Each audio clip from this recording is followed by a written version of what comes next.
Welcome, everyone. Welcome to the Prescott College Impact Careers Education Careers Information Session. My name is Pamela Delaney, and I'm the Dean of Graduate Admissions here at Prescott College. And I'm joined by my colleagues Angelina Smith and Daniel Mendez, who are our admissions counselors that will be talking about some of our programs today. Before we get started, I wanted to let you all know that this session is being recorded and that it will be shared on YouTube following the session. Please sure to mute your microphone during the session and then put your questions in the chat and we can answer those throughout the session or at the end of the session. We will be sending the slides and the video out to attendees and those who registered but weren't able to attend us after this session is over. So without further ado, let me talk a little bit about what we mean by impact careers here at Prescott College. We're focusing in this series, we are focusing in 4 different areas: counseling and helping professions, education, social justice, and environmental and sustainability careers. And so this particular session focuses on education.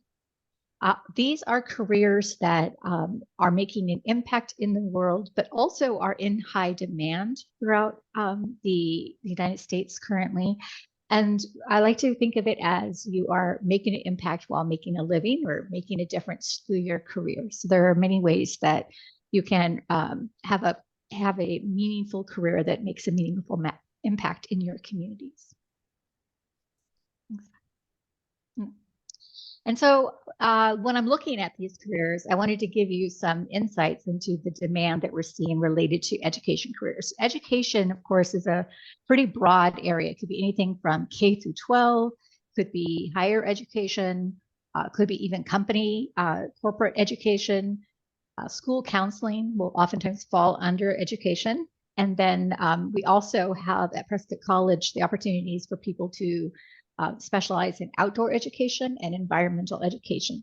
And so we are seeing significant increase opportunities between 2023 and 2024 in these careers. In the United States right now, over the next 10 years, jobs are expected to grow across all occupations, about 7.7%. So that's the average.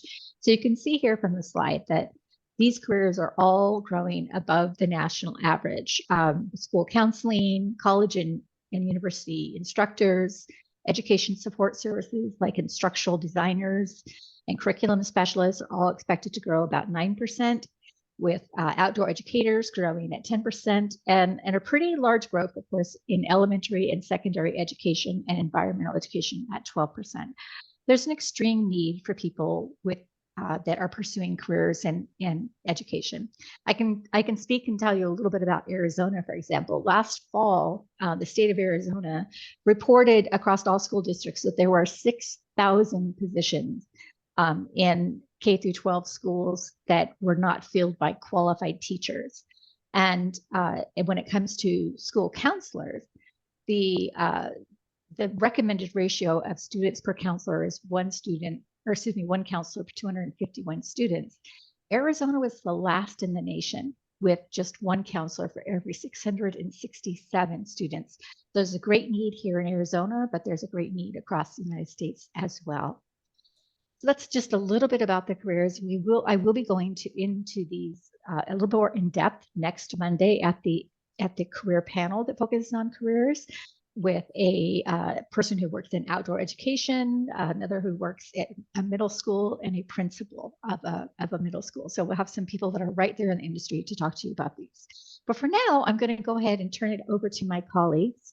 And I'm going to turn it over to Angelina Smith, who's going to talk a little bit more about Prescott College. Right, everyone. Thank you so much for being here. You know, a lot of you might be considering multiple colleges when you're sort of thinking about your career growth and you're thinking about the sort of next step to boost you into whatever, you know, the program that you're exploring is going to get you to. So one of the reasons that might be particularly compelling to you is Prescott's history. So we come out of a sort of deep and enduring history of a commitment to social justice and environmental sustainability. So we were born out of the civil rights and environmental movement, And that is our guiding Northern Star even today. So all of the programming that we offer from undergrad to PhD is going to be really focused on these two elements. And so everything that our students do is really built around fields that really give back to their community. So, without having too strict a definition of education here in this context, you all are coming to this for very different perspectives and sort of possibilities, but understanding that the very foundation of Prescott is, uplifting. I think that's kind of naturally what educators are in the business of doing, uplifting, helping, and sort of providing and sort of striving for equity. So that could be sort of the key factor that informs you in choosing Prescott College as a possible, good match. So we're going to talk a little bit about the various education programs that we offer. And to start us off, my colleague Daniel Mendez is going to be talking about some of our education programs. Thank you, Angelina.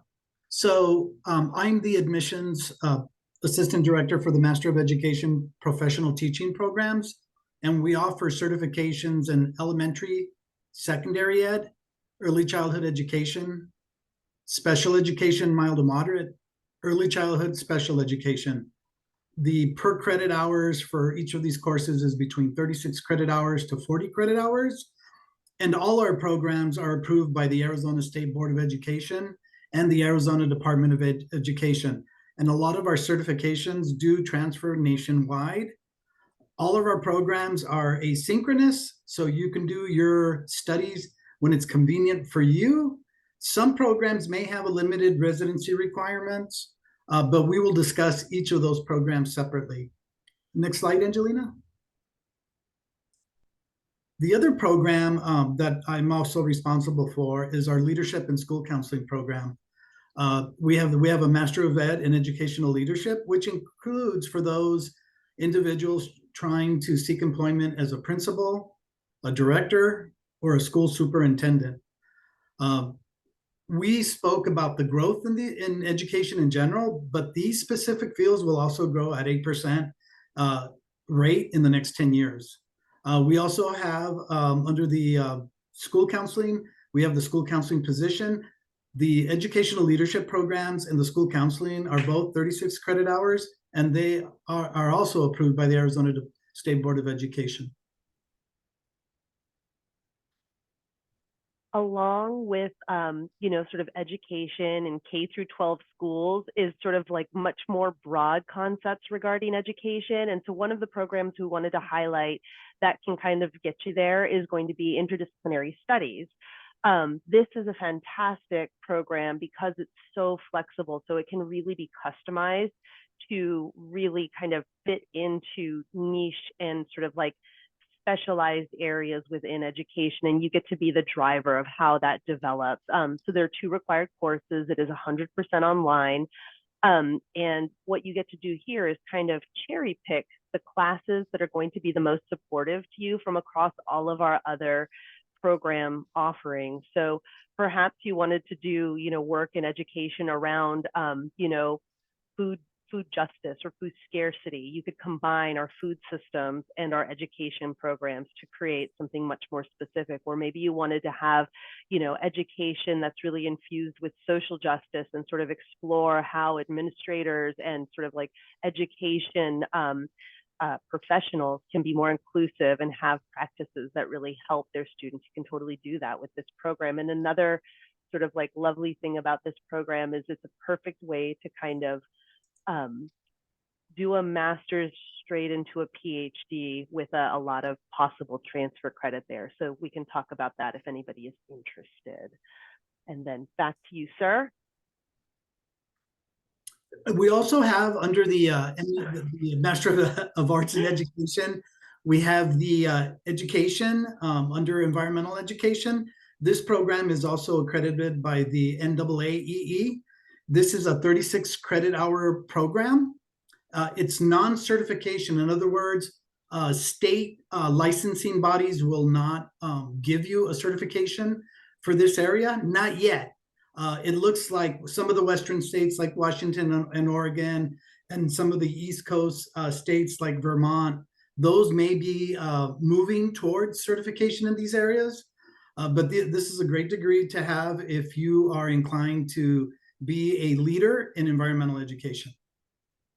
Right. And I will tag on and say, you know, if you are sort of thinking in terms of, you know, K through 12 schools, but the work that you need to do isn't going to, you know, need to lead to licensure, the MA in education, which is a separate degree from the MA in environmental education, is a great way for you to also kind of, you know, sort of design. It's not as open-ended as the interdisciplinary studies, but it's definitely more impactful. You know, having an MA in education, it would be more impactful in sort of in you know, education settings. We also offer a social justice and community organizing MA. So this program is going to focus really deeply on equity, inclusion, justice, belonging, and the curriculum is entirely leverageable in terms of the work that you want to do, right? So you do have this option of building something in an interdisciplinary studies program that's going, you know, where you're cherry picking classes. In this offering, everything is mapped out for you, but you are able to leverage those classes around the topics in education that you're interested in exploring. So this is another really fantastic way to kind of focus your education on education for justice, equity, and inclusion in future pursuits. And then we also offer the Sustainability Education PhD. This is a really interesting proposition because in this program, it's really left to the student to interpret what education and sustainability means. So this program can really support, you know, educators in K through 12 schools, educators in, you know, community college, in university or colleges, but it can also support individuals who are working, say, as ecologist or conservationist. It can support people who are in those like social justice realms, or you know, the other programs that we've talked about in traditional, you know, MED or the Masters of Education programs that my colleague Daniel was telling you about. So this is a really beautiful way to weave the work that you've built in your master's program into a continuation into PhD work.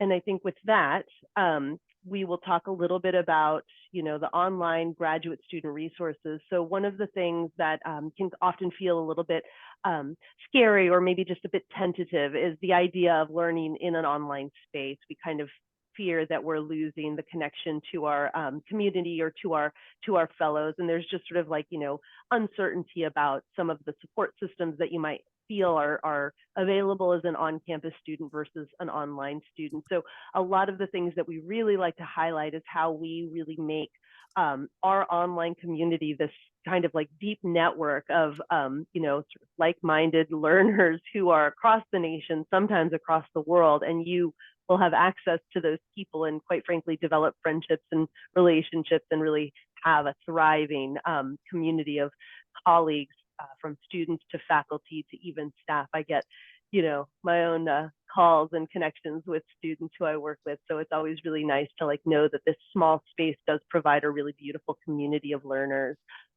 We also have mental health counseling. We know how important your mental health is, and that when you add another piece, another stressor on top, like graduate school, it can be a lot. And so, you know, part of your experience as a student is this ability to, you know, call up and have, you know, free mental health counseling. It's part of your tuition. We also have access to the Writing Center, the library, which as a current graduate student here, I will tell you are amazing. They offer a lot of you know, resources, workshops, and guidance on things like APA. And if you are anything like me, the idea of having to write an APA format again after being out of school for a while is terrifying. And believe me when I tell you, I met with the Writing Center and told them my fears, and those fears were immediately squashed and soothed, and I'm feeling much more confident. And as I go, I know I'll be able to do that more. So having those kind of relationships and resources. It really feels funny even calling them resources because they are relationships, are really valuable as you move through your work. We really do provide structure amongst all of our programs to accommodate working adults. So you're going to have this curriculum that really allows you not only to kind of like, have the asynchronous model where you're taking classes, sort of you're able to do it, after you're done with work, or kind of like, what fits around your schedule. But most, if not all of our classes allow some kind of combining of your work and your learning. And so there's really creative ways that we actually meld these two pieces where you can really use the stuff that you're doing at work and kind of just mold that into the stuff that you're learning at school and make it kind of a 2-for-1. So we're really good at kind of like making the most of your time with work and school being these like kind of supportive pieces together. This is an opportunity to explore issues that matter to you. These are all, as you can see, these are impact careers. These are careers that are going to do social and environmental good, that starts right from the start of your program. So being able to be involved in that is an emotional piece that's not really quantifiable. It's something that you just, like knowing that you're doing this hard work and that you are feeling like you're making a difference. It's really something that's valuable to our students. So I imagine you will feel that as well. And then of course the asynchronous classes do fit around your schedules. You can do work when you're or do all of your reading when you're off of work and you're snuggled up in your bed, and then like do your writing in the morning before the kids wake up, or whatever your life looks like. All right, and so now we're at our next step. So I know that some of you have talked to your admissions counselors already, but we really encourage you to go ahead and reach out to us. You each would have a designated admissions counselor who is here to guide you through the process and make sure that your questions are answered, resources are sort of made available, connections are made available, and that you really have a confident experience moving into the program that you're choosing. So I believe that you can go ahead and check out these upcoming events. Use your phone, as we've all gotten so accustomed to, but you will be getting this later, so don't feel like you have to do it right now. But we have a bunch of great upcoming events. There are many program-specific events, so these are opportunities for you to actually sort of work more closely depending on the event with your admissions counselor and possibly faculty. I'm thinking, for example, of my events that are coming up that have my Ph.D. faculty and my outdoor leadership faculty and so forth. We also have our education career panels. These are going to be the companion to this session. We highly recommend those because this is the opportunity that you'll actually get to meet the change makers that are working in the field, as Pamela mentioned earlier. And without anything else, I think we can move on to questions and answers. And please feel free to